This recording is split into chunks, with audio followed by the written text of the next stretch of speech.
Verse 15:32-36 provides an example of the Old Testament's approach to Sabbath observance. While the Israelites were in the wilderness, a man was found gathering wood on the Sabbath day. Those who found him gathering wood brought him to Moses and Aaron and to the whole assembly.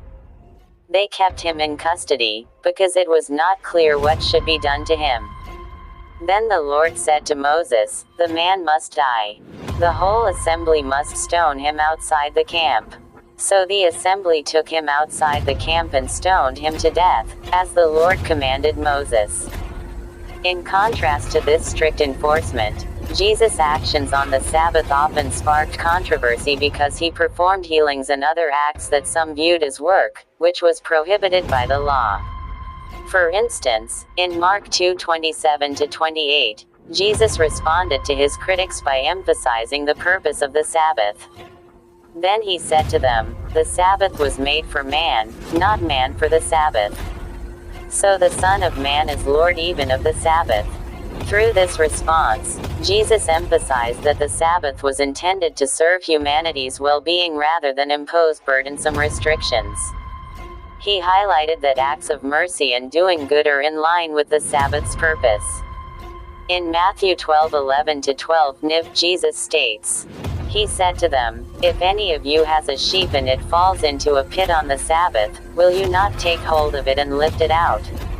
How much more valuable is a person than a sheep? Therefore it is lawful to do good on the Sabbath." Similarly, Jesus reinterpreted the Old Testament principle of eye for an eye, tooth for a tooth, which is found in the Mosaic Law, Exodus 21:24. Originally, this principle was meant to limit retribution and ensure that punishment was proportionate to the offense. However, in the Sermon on the Mount, Jesus teaches a new way of responding to wrongdoing. In Matthew 5:38-39, he says, "You have heard that it was said, eye for eye, and tooth for tooth. But I tell you, do not resist an evil person. If anyone slaps you on the right cheek, turn to them the other cheek also." With this teaching, Jesus introduces a new approach to conflict and retaliation, advocating for non-violence and forgiveness. This teaching emphasizes internal transformation and love rather than strict adherence to retributive justice.